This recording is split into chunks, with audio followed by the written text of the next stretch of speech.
ಸತ್ಯವೇದದಲ್ಲಿ ಒಂದು ಶ್ರೇಷ್ಠ ವಾಗ್ದಾನ ಯೆಶಾಯ 43:2-3 ಹೇಳ್ತದೆ, ನೀವು ಜಲರಾಶಿಯನ್ನು ದಾಟಿ ಹೋಗುವಾಗ ಆ ನೀರು ನಿನ್ನನ್ನು ಮುಳುಗಿಸೋದಿಲ್ಲ, ನೀನು ಉರಿಯಲ್ಲಿ ನಡೆಯುವಾಗ ಬೆಂಕಿ ನಿನ್ನನ್ನು ಸುಡೋದಿಲ್ಲ ಎಂಬಂತ ವಾಗ್ದಾನ ಇದೆ. ಅಲ್ಲಿ ಬಟ್ಟೆ ನೀರಲ್ಲಿ ತೊಯ್ಯೋದಿಲ್ಲ ಅಂತ ಹೇಳಲಿಲ್ಲ, ಅಥವಾ ಬೆಂಕಿ ಶಾಖ ಕೊಡೋದಿಲ್ಲ ಎಂಬುದಾಗಿ ಹೇಳಲಿಲ್ಲ. ಬದಲು ಅವು ನಿನಗೆ ಹಾರ್ಮ್ ಮಾಡೋದೇ ಇಲ್ಲ. ಇವತ್ತು ದೇವರ ಹಸ್ತದಲ್ಲಿ ನಾನು ನೀನು ಇರುವಾಗ ಯಾವುದೇ ಕಷ್ಟಗಳು, ಯಾವುದೇ ಸಮಸ್ಯೆಗಳು ನನಗೆ ನಿನಗೆ ತೊಂದರೆ ಮಾಡೋದೇ ಇಲ್ಲ.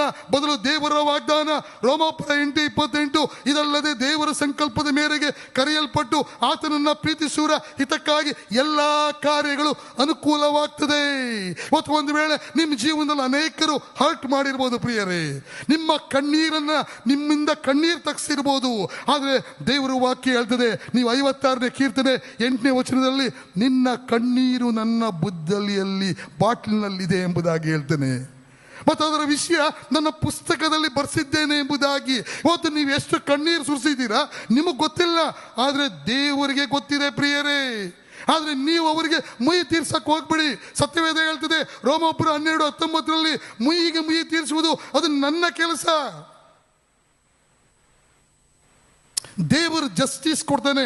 ಒಂದು ವೇಳೆ ಡಿಲೇ ಆಗ್ಬೋದು, ಡಿನೈ ಮಾಡೋದಿಲ್ಲ ಪ್ರಿಯರೇ. ಈ ಸತ್ಯವನ್ನ ನಾನು ನೀನು ಗ್ರಹಿಸಿಕೊಳ್ಳ